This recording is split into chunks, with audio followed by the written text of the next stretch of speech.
Every team, every topic, everywhere. This is Believe.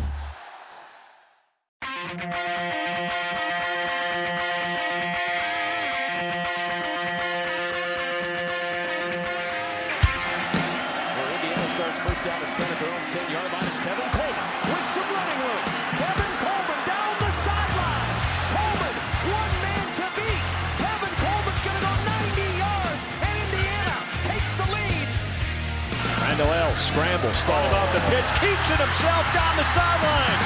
He could go. Antoine Randall L. touchdown.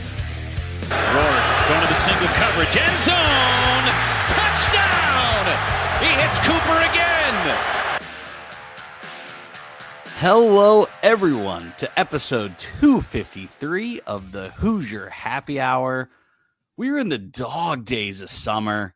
Seth, it's been so GD hot. Yeah. Let's comment on the weather. No, it was. It's getting better, right? It's gonna get a little bit better. I don't know. It has 4th of July was absolutely hot, beautiful. Thankfully, it was wet where I was at least. So wait till you hear the radio segue. The why I brought up the weather.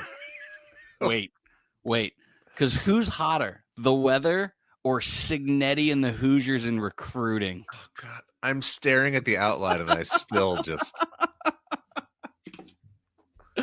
So this will not be a recruiting pod. That is not what we're going to talk about. We're going to talk about homecoming. Episode 253 will be previewing the Michigan State Spartans, led by Jonathan Smith and Aiden Chillis. I'm actually getting the quarterback right this podcast. Seth was not on here for the Iowa podcast, which is got to be one of my top 3 most flub podcasts of the 253 that we've done. But we move on. We face adversity, and we move on. So that's what we're going to be doing. Bragg is having a family night. He's a family man. He should get family nights. It's not like Seth and I are family men. We're not. Mm-mm. We don't get family nights. Oh, goodness gracious. So that's what we're going to do here today. Typical, we're going to go through the series history, go through the head coach. If this is your first time listening, this isn't really how we go into. This is how Indiana wins. This is the matchups. These are the players we're looking at from IU. This is more a spotlight on the Spartans. That's what we're going to do here, kind of look at what they got going on coaching-wise and kind of skim through their schedule. Seth, high level, 30,000-foot view. What do you think of the 2025 Michigan State Spartans? I got whiplash within the last 24 hours on this. I looked at their roster, I looked at their schedule, and I was like, oh, this is like a 77 in NCAA football 26. Yep. They probably have nobody higher than an 83. And then I look and they're an 84. Their entire team is an 84. They have IU as an 85. They are an 84. So they apparently believe that it is a 1 point inferior team.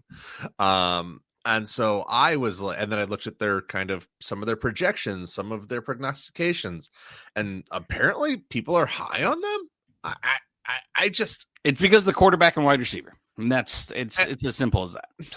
And I get one of those loud and clear, but let's start how this outline is supposed to go, and then we can pontificate from there. Yeah. So just real quick, because I need to make as many puns as possible, because I want this is a audio podcast, so I won't be able to see your eyes roll. You won't get to see me clearly joking.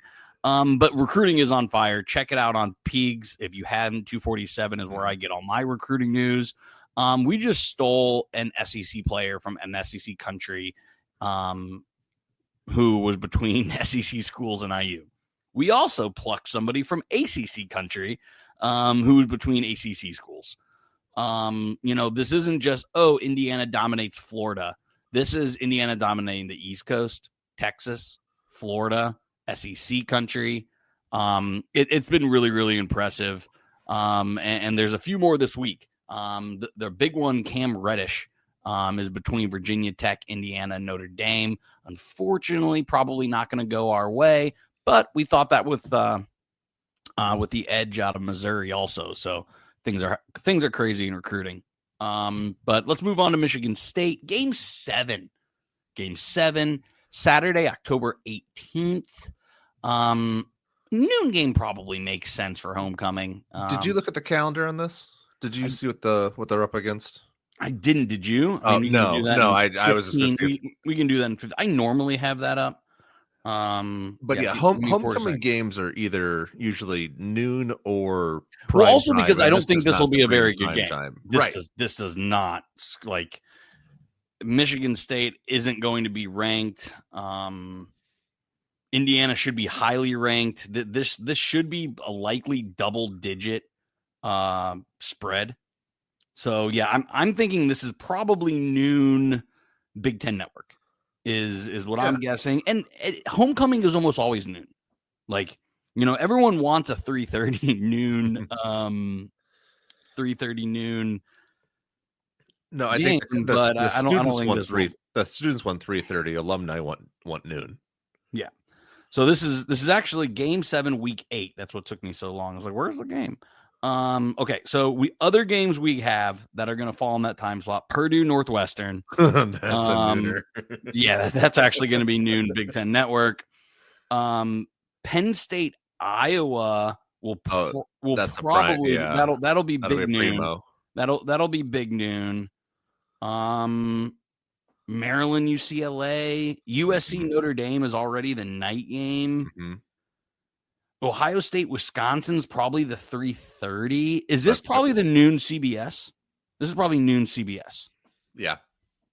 Noon CBS makes a ton of sense for this one. The other game I didn't mention is Oregon Rutgers. That's 3:30 FX1. Yeah. Probably. Yep.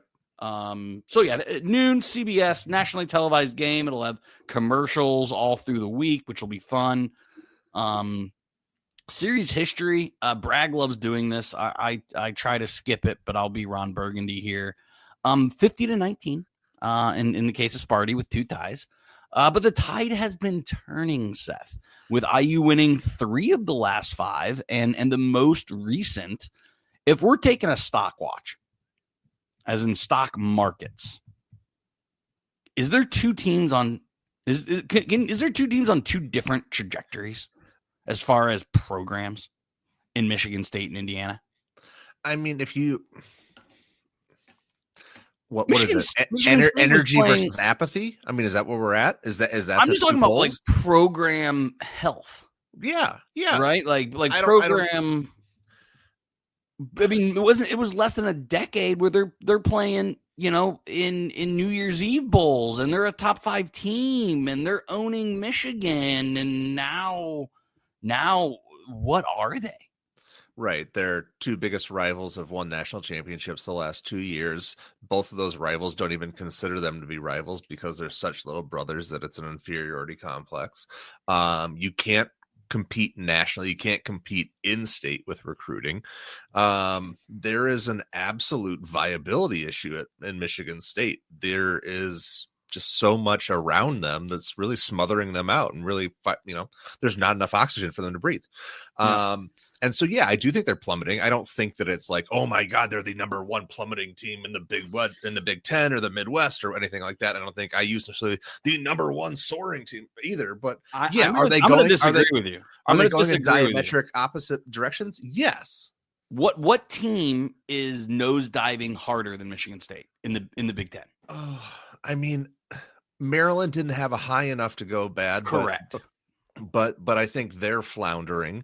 I think Rutgers is absolutely just treading water in mediocrity. Iowa has always had low energy, but this seems to be just, borderline apathy, kind of just goodbye tour season. There's just a lot of programs right now that have no energy. So are they the least energetic? It's just, I don't know. So what I'm talking about is like the high of highs. Right, which Michigan State was there. Like they would have, if the college football playoff had existed in the mid to late 2010s, Michigan State would have been in like 2 or 3 college football playoffs. Probably, yeah. And here we are less than a decade later, and their head coach, I'm going to quote this. This is a quote. Michigan State, Jonathan Smith says, at minimum, he expects Michigan State to get back to a bowl game. That tells me the expectations are 6 games, 6 wins. That's what made me think of this topic was Jonathan Smith is talking about, hey, we want to win 6 games this year. Hold on. I want to pull this back out. I saw way more than 12 was the quote I saw. Was well more than 12. I'm cherry picking. But yeah, he could not believe that. Yeah, he said, I'll read the whole freaking thing. Michigan State head coach Jonathan Smith says at minimum he expects Michigan to get back to a bowl game, and in 2025 with plans to play way more than 12 games in a season soon. Not this season, okay. This season, but in a season soon. So, man, like, how do you get motivated when your coach says, like, hey, we want to win at least 6 this year, and like maybe we'll be good soon? Like, that's not exactly rallying the troops. No, that's not a confidence instiller. That sounds like a guy who is in over his head. First and foremost focused on job retention. Yes. And unfortunately, I think he's got a quarterback that's going to be tough to do. But let's get into this. I want to stay with Jonathan Smith. Because I think it begins and ends as far as Michigan State goes with Jonathan Smith. You love the hire. I don't know if I love the hire, but when he got picked, I'm like, who else? I was told I was supposed to love the hire. That's what I said. I was told that everybody would love this hire. Everybody thought it was fantastic. They stole one from Oregon State. Those Pac-12 guys don't have a conference, and now they don't have a coach. Yeah. I don't know if I ever liked the idea. I don't know if I ever liked Jonathan Smith. I like the idea of a hot coach, which Jonathan Smith was. Mm-hmm. So, I mean, we're on audio. If somebody wants to look it up and call us out in December 2023, I think is probably when we're going over this. Yeah. In one of the many who's going to be our head coach pods. But man, like, he doesn't seem to have an identity. He's not lighting the recruiting up. The transfers he brought in, man, are not inspiring at all. What do you put at the chance Jonathan Smith makes it to a second contract? Oh, I say incredibly unlikely at this point. He's coming off a 5-7 season. Looking at another 5-7 season. Yeah, right. And I just, I'm trying to look up his whole deal. I know he comes from Oregon State, but does he have ties? He's an Oregon State quarterback. He's from Pasadena, California. It seems like a Jed fish out of water. I just don't. Seems like he'll probably be coaching at Fresno State. That seems like a more appropriate place for him to be. And I always think that any time that you're in a place that you don't have ties, does it help with recruiting? Are they just planting that Spartan flag and hoping people flock to it? I don't know. It seemed like a weird fit from the beginning. I don't know. He might turn it around. I have no idea. It's only been 12 games. He had a freshman quarterback last year. I don't know, man. I just don't. If I had to bet money on it, he was a redshirt sophomore, so he was a junior. Okay. Well, I think, you got to give him at least 3 years, right? But yeah, I don't honestly see anything beyond that. I don't know. Yeah, unless something changes.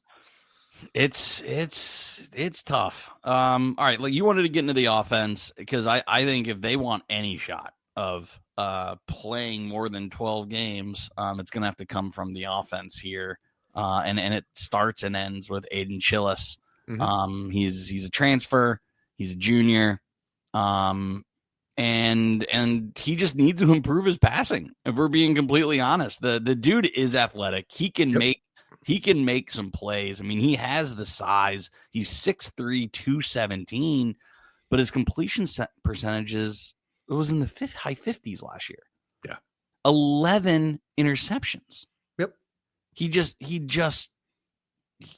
inaccurate, and he's careless, which are two very, very bad, very, very bad conversations. And it's not like he's chucking the ball around the yard. He's averaging 7 yards a throw. So if your percentage is in the high 50s and you're only throwing 7-yard passes, that doesn't leave a lot to be desired, Seth. Yet everybody expects big things from him again this year. Not again, but they expected big things from him last year and the year before.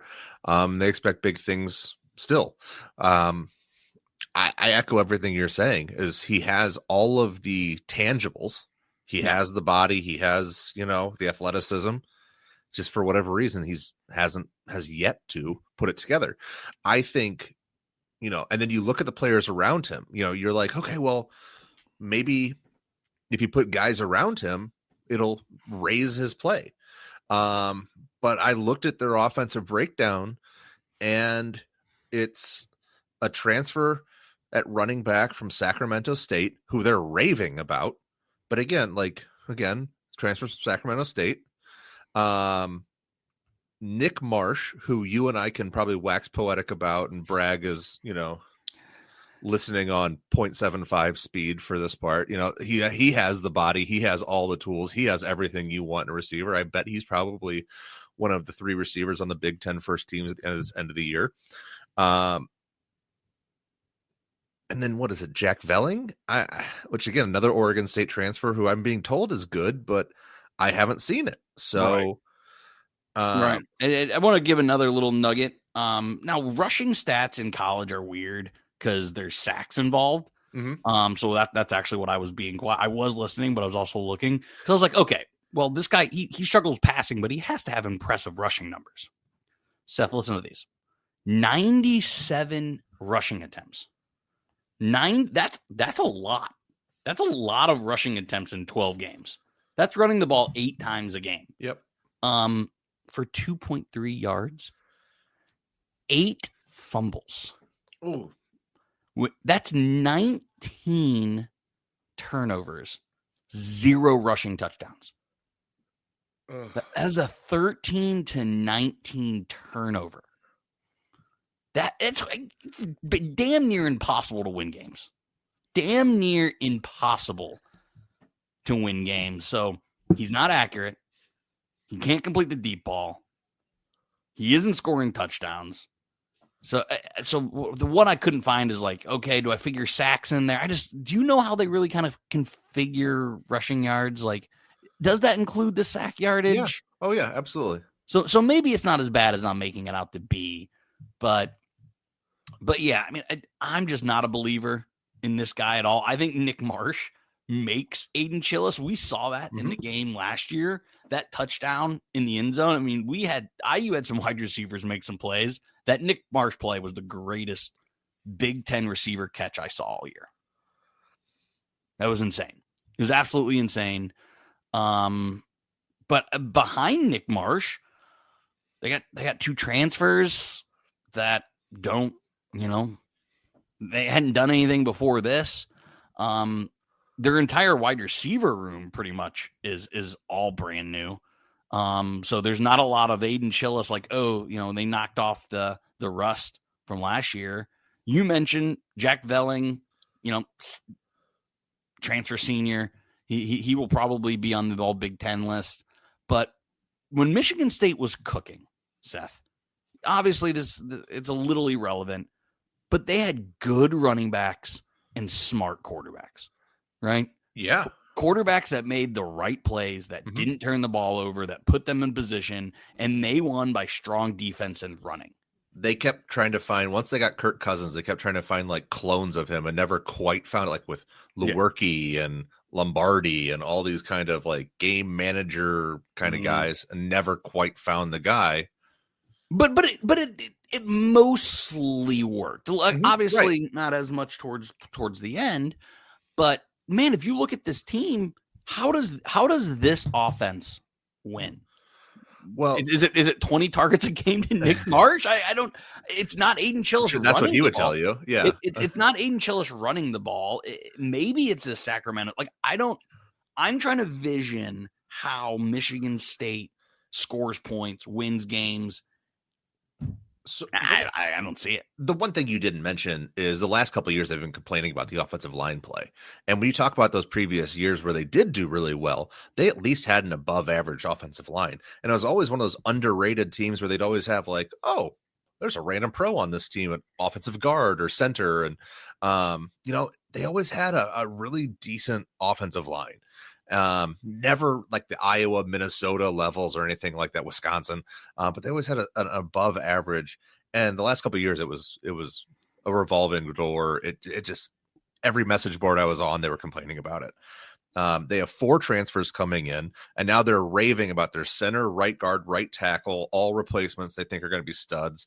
And then the left tackle apparently has some hype for potential pro prospects. But again, haven't done it at the Big Ten level. I don't know what the translation is. Montana State has a pretty good football team. I just don't know how it translates. They'll probably be fine. But there's just, like with so many of these teams we talk about, so many question marks. Yep. Yeah. And especially with the transfer portal, I think you're going to see that a lot. I bet it's improved. I just don't know how much improved it is. Yeah, and this will be the 7th game. So the offensive line will have seemingly time to gel. I can't attrition, right? Either or. Who knows? I can't rip them for having transfer linemen when Indiana will also have 2 to 3 transfer linemen. So I can't pick and choose my battles there. But again, I think this offense is a challenge. It was 12th in the Big Ten last year. I think it's probably middle of the road or probably right around there again. What do you think? Yeah, absolutely. I think best case scenario, it's middle of the road. It's going to be Nick Marsh.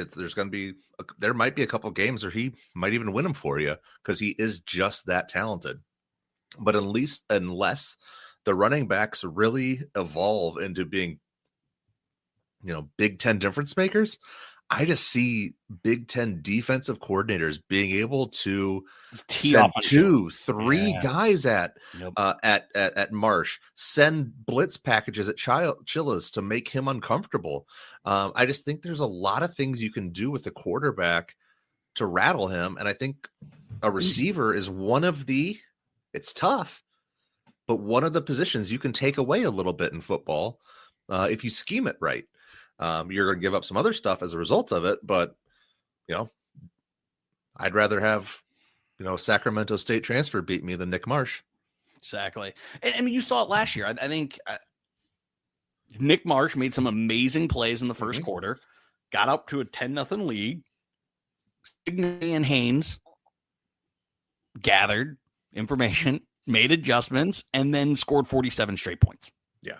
And I think their offensive ceiling is so limited that they're probably going to see that a lot. So if they're not winning by their offense, let's switch sides to their defense, which again, I think is going to be a struggle. I'm blanking on his name. It's probably just a Google search away, but they finally don't have either one of those brother linebackers who are seemingly at Michigan State. Balak, whatever that was. Yeah. Bullock. Yeah.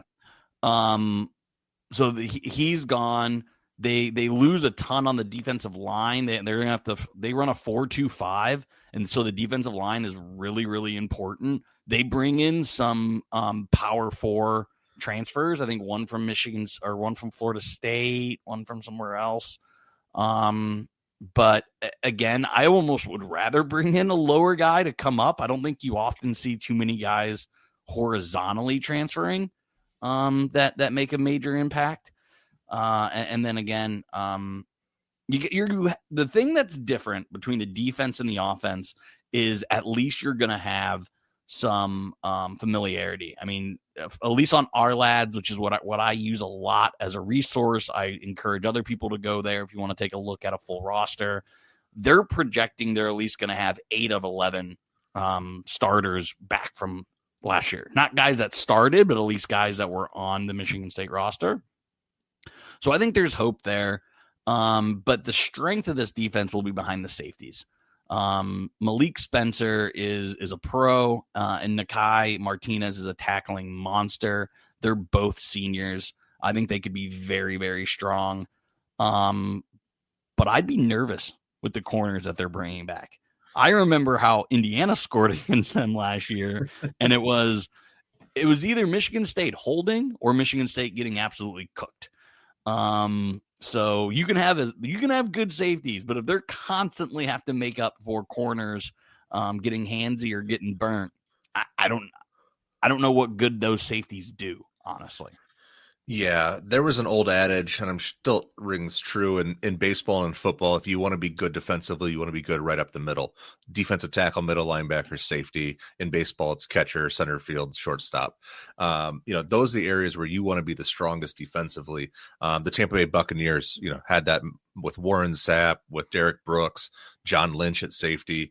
That's kind of how you want to build a team. And so when you say two really good safeties, that should get you excited in a lot of cases. But you're exactly right. Surrounding those players, there's a lot of just unproven. Again, it's redundancy. I hate saying it. Alex Van Summeren is a name I recognize, guy who has some talent. Yeah, there's not a lot of other guys who I've seen a lot of Big Ten tape on.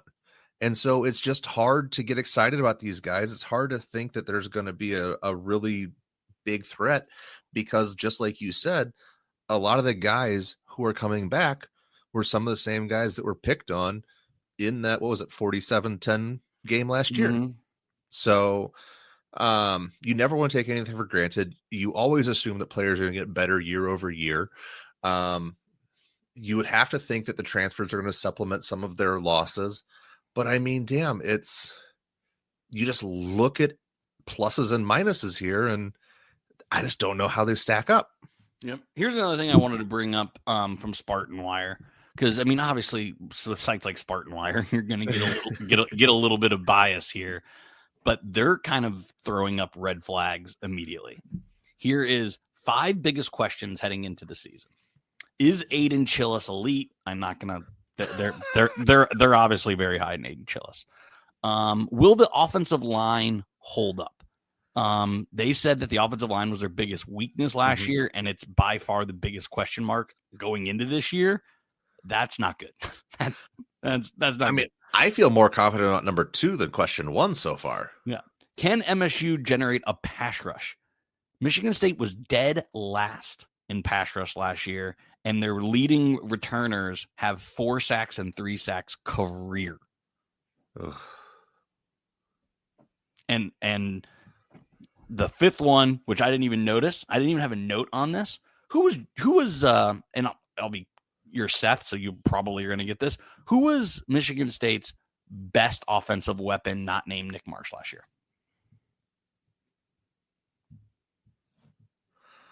I know Velling had like the most snaps, but he only had 400 some odd yards and 1 touchdown.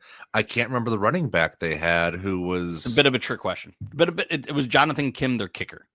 Oh no. 90% field goal kicker. He hit 6 field goals against the Hawkeyes, including a 55-yard bomb. He was their guy. Like Jonathan Smith was legitimately good. I think 2 years ago is when I made fun of him. I think I made fun of him. During this last year, and he made me eat my words. He was an absolute stud for them last year, and he's gone. I hate that you absolutely got me on that. I wasn't even. I know. I was a bit of a so in the box that you were. But that's so obvious. Yes, he was their best player most of the year. Yep. Not named Nick Marsh for sure. Yes. And he's gone. So they got a first-year kicker. So they're a struggling offense is now losing their most consistent weapon with a defense that doesn't have a pass rush and is losing an All-American linebacker, didn't light it up with corners in the transfer portal, and are relying on safeties. Seth, I think this is a bad team. with a coach in the second year, that's not exactly like, hey, rah rah, let's do this thing. It's all right. Let's get the 6. I've been hedging at this whole time, and I'm just gonna bust in the sack now. Just get this out of the way. If he goes 4-8, is he gone after 2 seasons? I don't think 2, but I think if he goes 4-8, which who do you recruit? Who do you get coming to East Lansing with 9 wins over 2 seasons? And you know that the 3 wins, at least 2 of them are coming in the non-conference schedule. Boston College, they might win. So it's like, so what? You beat Directional Michigan, and I think it's Youngstown State or something like that. Like those are your 2 wins, and then probably UCLA and Maryland at home. Those were the other 2. Yeah, I was thinking about And then UCLA apparently is a good team too. If you look at NCAA, I'm sorry, I gotta stop doing this. I gotta stop doing it. Driving myself crazy. Thursday's gonna be here soon enough. I love it. Yeah, so let's get into their schedule. They play Western Michigan, who has an over under of 4.5. Western Michigan's not a good team. Boston College, I think Boston College and Michigan State are actually eerily similar. Yes. They bring back quarterbacks from last year. No, they don't. Didn't Castellanos? He dipped, but he got benched midway through the season. Okay, yeah. That's and right. by Florida State friends tells me he's good. That's not for this podcast. It's not for this. Just remember, not for this podcast. But yeah, Boston College, it's at home, so like I'll lean Michigan State. Right. Yep. But I think that's a 50-50 game, and Bragg agrees. Youngstown State, that's a win. At USC, they're gonna no chance. At Nebraska. Nope. Home against UCLA. Again, I think UCLA is a slightly better Michigan State. I like their quarterback better.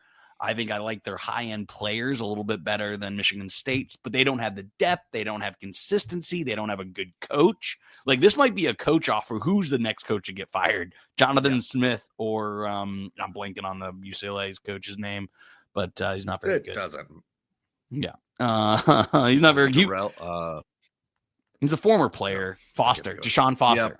Yep. Deshaun Foster. I was going to get there. At IU, loss. Michigan, loss. At Minnesota, loss. Sneaky loss. Yep. Home to Penn State, no loss. At Iowa, loss. Same as Minnesota. Home to Maryland. I think they 50-50. win that game. Yeah, I think they win that game. Especially, I think Loxley might be gone already. I mean, yeah. So that's sorry, I'm not fast. I'm not doing that. Okay. So I think they're at 5s.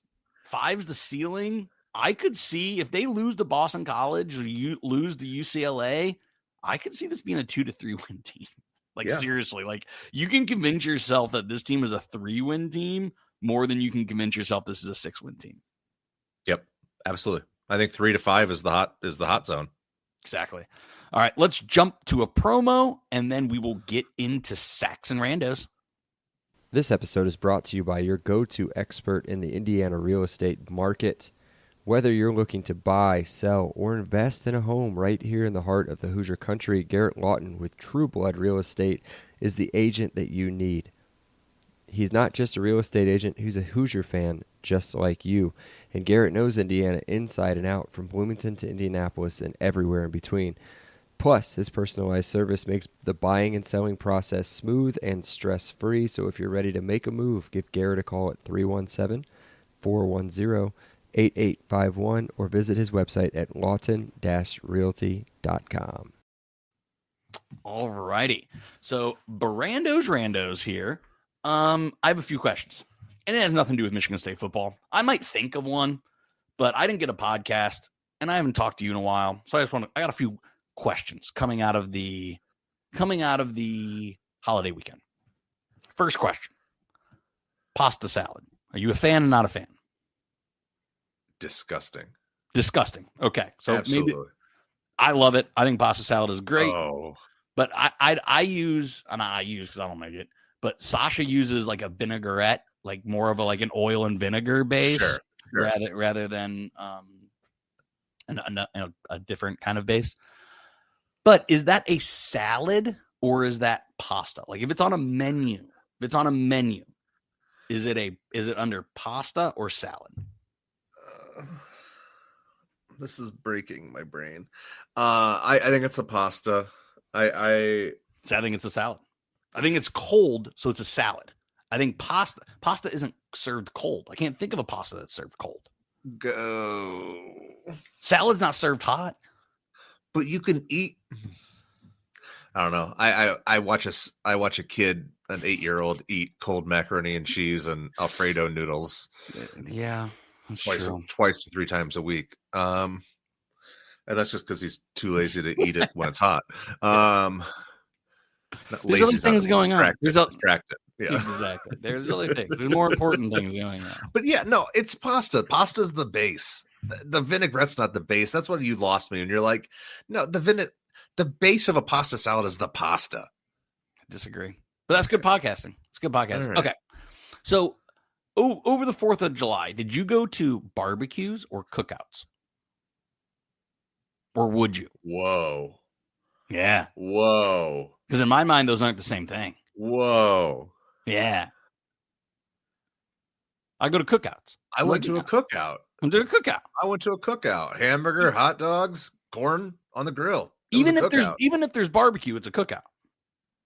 I don't count like going to a friend's house as like going to a barbecue to me, it's regional, right? Like barbecue's the South. It's barbecue is like there's a hogs on a spit roast or like if you fired up your Traeger, that's not a barbecue. Thank you for making ribs. I appreciate that's great. They're delicious. They're wonderful. This isn't a barbecue. This is a cookout. I think a cookout, like from the time the food goes into the grill to the time you eat is less than 20 minutes. Like a barbecue is like it's smoking all day long. Okay, so and my buddy and you eat. So you would count that I did go to a barbecue then? Because I would. Is that what happened? Was there? Yeah, I mean, you smoke ribs for 12 hours. Then you, my friend, went to a barbecue. I disagree. This is good podcasting. I went to a cookout. Did I at least talk through like a differentiator that makes sense? Yeah, but I mean, I also had a burger. I had a burger as well. It wasn't Dude, like... a cookout can break out at a barbecue. You can have a cookout on the way to the barbecue. It's Indiana. We got free time, man. It was a 4-day weekend. What do you expect? It was fantastic. Another question for you about this. Do you like fireworks? You a fireworks guy? Yeah, we always do every year we do you like blowing stuff up? A little show, yeah. You like, I've handed it off to another generation now, which is crazy. It's like I'm so old now that the nephew comes out. Oh, that's funny. Yeah. Yeah, I don't have a dog, so I'm gonna be like, my dog, but like, man, I don't get fireworks. I don't know. Not a fireworks person. Are we 3 for 3 on We've this? disagreed on. We agreed too much with Michigan State. Like we were singing the same. It's my favorite part is pretending to be like my dad out there, and like I don't smoke cigarettes. My dad did when I was growing up, but I'll like pretend to have a cigarette and be like, Parker, see, you got to have the hose ready. Have the hose ready. Don't have the hose on the ground so that, once you see the fire, then you got to bend over, pick up the hose and aim it. You have the hose ready. And then that's wonderful. And then you light it off. then you light it off. You've heard that a few times. You have that absolutely ingrained in your brain. Well, that and he would use the actual cigarette to light some of the more I don't know, less dangerous fireworks. Just put the cigarette up to him, like, here you go. Enjoy the bottle rocket. Yeah, that one will go up. Point it up. Yeah, there you go. Yeah, sorry. Generational trauma. Don't we all? I got my last thing again, not about Michigan State, because honestly, you couldn't pay me because we don't get paid, but you couldn't pay me to talk anymore about Michigan State. I want to talk a little bit about the recruiting, not players, but do you attribute IU's recruiting success to Signetti, to NIL, or to the Big Ten revenue sharing? It's all three of them. The answer is yes. I'm going to cop out. It's a cop out. All three of them. Because here's the thing: is it's kind of sexy right now to be an IU. They've won games. Yeah. They have a coach who talks a little bit. He got some TikTok videos to get some views, or Snapchats, or whatever the kids are on. I'm not on either one of those. I know, me neither. But you know, Yeah. there's a little bit of sex appeal going on. Yeah. There's enough funding to at least make it competitive, where you can offer a little bit of money to these kids, especially the kids who aren't demanding, you know, the huge deals. So Mhm. you have a nice little pocket of players that you can play with, and now you have the experience of being like, well, two of the last 5 years, we've been really competitive. We're expected to be really competitive right now. We're sending some guys to the pros. There's a lot of stuff trending, you know. Shit, you set me up for this earlier. You're trending in the right direction. That's what people want to hop on. They want to be in on the ground floor as things take off. And so, yeah, I think all those things. And again, regional, damn it, this is the fourth thing that you didn't mention, is regionally where Signetti has a lot of experience is little hot pockets of football. I mean, Virginia, Maryland, up and down the East Coast, Florida, all the way to Texas, the places that you have mentioned, Georgia, he has familiarity in all of those places. So even though he is at IU now, he speaks the language of those local recruits. Yep. And the reason I bring that up, because it's obviously all three, but I think IU is proving that you really need that perfect storm. You know, I obviously talk to a lot of, I have friends of many fan bases, and, you know, my Florida State friends, well, we're Florida State. Yeah. Yeah. Well, you don't get the Big Ten rev sharing. Like, you don't have that. And then you're not an IT program right now. So all you have right now is money. Florida State's got money, yeah. Right? Now look at my Pitt friends, right? They don't have SEC or Big Ten money. They don't have the conference, and so they don't have any of the three. I think in modern day recruiting, you need all three, but you at least need two of them. And I think it's the rev share and the power conference, which I don't know. I don't think it's a good thing for college football, if I'm being honest. No, even some of the playing fields is a little too much, which again, that isn't. But as far as the Big Ten is specifically concerned, there are only three teams that can kind of set up tent and just magnetically pull players. That's Oregon, Michigan, and Ohio State, where you can just kind of say, this is who we are. Recruits will come to us. IU's not that place. They probably never will be that place. There's just not enough sexiness about Bloomington. There's not enough history. There's not enough big enough stadium. You know, there's going to be something stacked against them. But if you hit on the 3 or 4 things that we just mentioned, you can absolutely sustain success in a place like this. Yep. And the one other thing is you have to keep realistic expectations. I mean, that's the other thing, is you can't let, you get yourself over the skis from a fan base standpoint. Yeah, but that's the fun part. I know. Last thing I want to talk about, and I know we're running a little bit over. I want to get out of here at 7. It's 7:02. What do you think about the new field? I've seen absolutely universal praise. I think it's an upgrade, but I would have done things differently. Oh, I haven't paid any attention to it at all. Is it? So they went alternating color grass. Okay. So they went from darker to lighter. Yep. They put super small IU emblems on the 35-yard line. Okay.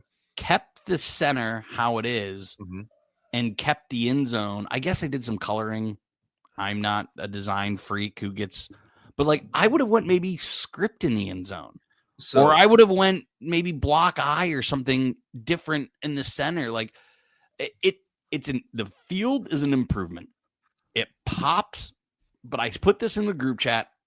I think it'll probably look better in person than it does. Okay. Oh, I just pulled it up. Okay. I disagree. Okay, here, let's do some podcasting. All right, this will be quick. I know you got to go. Alternating colors looks really good on screens. It'll look fantastic. It'll do a little bit of personality pop there. I would have gone script in the end zone. I think the script Indiana is a historic font. I think it's fantastic. Yes. I think you need to incorporate that more into the logos. So yes, I do like the alternating color scheme. I think that's nice. I could care less about the IU at the 35, whatever. It's fine. It's not a complete, it's like, oh, it's a slight change. It's not a complete redo. Script Indiana in the end zone. would have been great.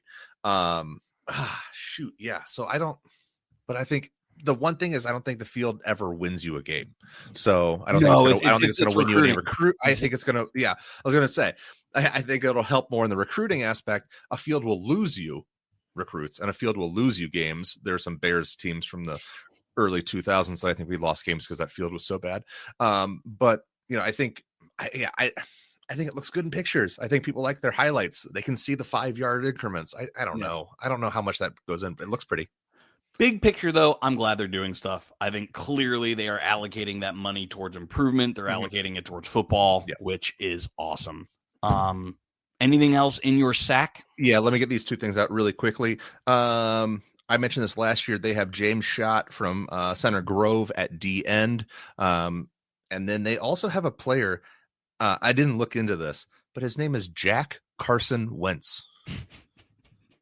And I think he's a kicker or punter or something. I didn't write enough down. I said, what the hell is this? And then I was going to look into it later. And then you just kept living your life. Well, I looked up other stuff. Do anything else.